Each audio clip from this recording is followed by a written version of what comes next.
Hello दोस्तों, आप सुन रहे हैं भूतिया स्टेशन आकाश के साथ। चलिए बढ़ते हैं कहानी की ओर। आप सभी यह तो जानते ही हैं कि आजकल ज़माना तेज़ी से बदल रहा है। आज इंसान इन बातों पर यकीन नहीं करता है कि भूत होते हैं, लेकिन असल ज़िंदगी में यकीन जब होता है जब ऐसी घटना घटित हो जो ज़िंदगी बदल दे। तब इंसान की सोच ही बदल जाती है। आत्मा, भूत, चुड़ैल, छलावा आदि का सामना उन लोगों को ज़्यादा करना पड़ता है जो लोग भूतों पर यकीन नहीं करते हैं। ऐसी ही कहानी है मेरी। मेरा नाम जय है। मैं शुरू से भूतिया बातों पर यकीन नहीं करता था, लेकिन दूसरों से उनके साथ घटित भूतिया घटनाओं को सुनने में मुझे बहुत मज़ा आता था। यह घटना 2 साल पहले की है, लेकिन ऐसा लगता है जैसे वो कल ही की बात हो। मेरे पिताजी काफ़ी बीमार रहने लगे थे। उस समय मैं 12th क्लास में था। पेपर नज़दीक थे। समझ नहीं आ रहा था क्या करूं। पेपर की तैयारी करूं या पिताजी की सेवा। खैर, मैं पिताजी की सेवा में ही लगा रहा। और एक दिन पिताजी ने मुझे बुलाया और कहा, बेटा जय, अब पता नहीं है कि मैं कब तक रहूं, लेकिन बेटा, जैसे मैंने अपने परिवार को अकेला कभी नहीं छोड़ा, वैसे ही तू भी अपनी माँ और अपने दोनों छोटे भाई बहन का ख्याल रखना। मैं अपनी ज़िंदगी में बस ये घर ही बना पाया हूँ। यही जायदाद है और बाकी सब तेरे हाथ। मैं अंदर ही अंदर काफ़ी रो रहा था, लेकिन मैंने कुछ नहीं कहा। मेरे पेपर भी पास आ गए थे। एक तरफ मैं पेपर भी देने जाता, दूसरी तरफ पिता की सेवा भी करता था। उस दिन मेरा आखिरी पेपर था। मौसम बहुत खराब हो रहा था। पिताजी की तबीयत भी बहुत खराब हो रही थी। मेरा दिल नहीं था स्कूल जाने को, लेकिन माँ ने कहा, जा बेटा, पेपर दे के आना और उधर से दवाई भी लेते आना। उन्होंने मुझे कुछ पैसे दिए। ना चाहते हुए भी मुझे जाना पड़ा, क्योंकि आखिरी पेपर था। उस दिन मौसम काफ़ी ठंडा हो रहा था और चारों तरफ काले काले बादल आसमान को घेर कर बैठे थे। मेरा पेपर दोपहर 1 बजे से था। मेरा स्कूल मेरे घर से 15 किलोमीटर था। मैं स्कूल साइकिल से जाता था, लेकिन उस दिन मेरी साइकिल खराब हो गई थी और पैसे भी केवल दवाई के लायक थे। तो सोचा लिफ्ट मांगकर स्कूल चला जाऊंगा। यह सोचकर घर से निकला था और यहाँ नसीब ने साथ दिया। हमारे पड़ोसी भी स्कूल की तरफ जा रहे थे, तो उन्होंने बोला, अरे जय, कहाँ जा रहा है? मैं बोला, ताऊ जी, मेरा आज आखिरी पेपर है। तो इतनी देर में ही वो बोले, मैं भी वहीं जा रहा हूँ, मेरे साथ चल, मैं तुझे छोड़ दूंगा। मैं चला गया। स्कूल में गया। पेपर देने में मन नहीं लग रहा था। रह रहकर पिताजी की सूरत सामने आ रही थी। खैर, पेपर जैसे तैसे देकर मैं स्कूल से निकला और अब मेडिकल की तरफ तेज कदमों से बढ़ा। मेडिकल वाले ने बोला, ये दवाई तो हमारे पास नहीं है। उसने बोला, तुम कुछ देर इंतजार करो, मैं दवाई मंगा देता हूँ। मैं बोला, ठीक है, लेकिन थोड़ा जल्दी करना। तो मेडिकल वाला बोलता है, ठीक है भाई, थोड़ी देर बैठ जाओ। अब बूंदें हल्के हल्के गिरने लगी थी। अब चारों तरफ अंधेरा हो गया था। मुझे 1 घंटा हो गया था बैठे बैठे।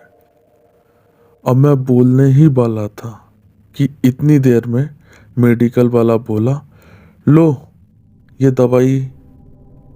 मैं पैसे देकर दुकान से निकल आया। अब फिर मैं इसी फ्राक में था कि मुझे जल्दी से लिफ्ट मिले और मैं घर जाऊं। यही सोच रहा था कि अचानक तेज की बारिश आ गई। रोड पर खड़ा था, जहां बारिश से बचने की कोई जगह नहीं थी। तो देखा, कुछ दूरी पर एक पुराना मकान दिखा। मैं जल्दी से भागा और वहां पहुंचा। मौसम और खराब हो गया था। अब रात भी बढ़ने लगी थी। कुछ देर मैं उस मकान के बाहर खड़ा रहा कि अचानक से किसी ने दरवाजा खोला। मैं डर गया। छोटे कद का एक आदमी बाहर आया उस घर से और बोला, यहां कैसे, क्या हुआ? वो मुझसे ऐसे बोला जैसे मुझे जानता हो, लेकिन मैंने अपने बारे में बता दिया। वो बोला, यहाँ ठंड है, अंदर आराम से बैठ जाओ, जब बारिश रुक जाए तब चले जाना। मैं भीग भी गया था तो सोचा ठीक है। मैं जैसे ही अंदर गया, गेट अचानक से बंद हो गया। मैंने पीछे देखा तो वो आदमी वहां नहीं था। अब तो मैं और डर गया, लेकिन मैं काफी हिम्मत वाला था। आगे बढ़ा तो देखा उस मकान की दशा बहुत ही खराब थी। अंधेरा भी हो रहा था, चारों तरफ जाले लगे हुए थे। मैं ये सब देख ही रहा था कि अचानक से किसी के चीखने की आवाज आई। मेरी तो जान ही निकल गई।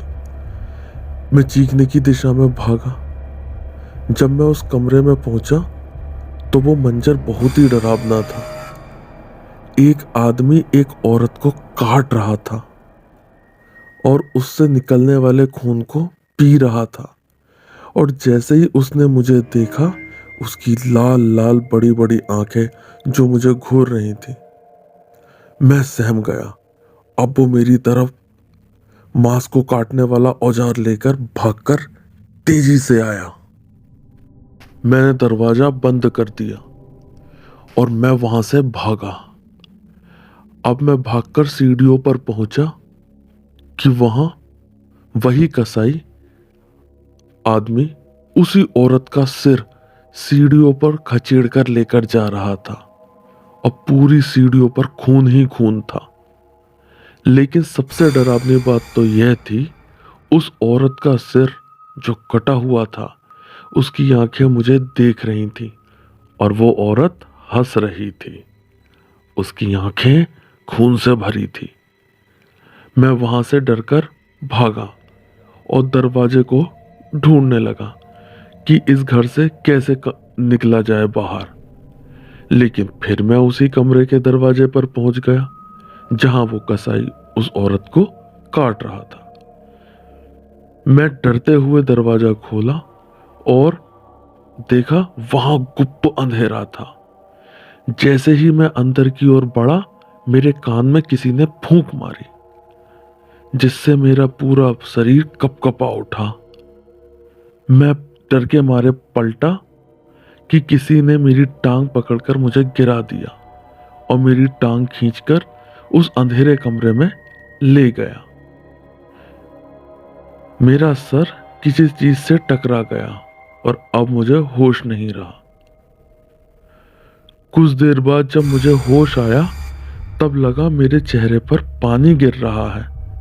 लेकिन जैसे ही मैंने ऊपर देखा तो वो पानी नहीं, खून गिर रहा था और मेरे पास एक सिरकटी लाश भी लेटी थी।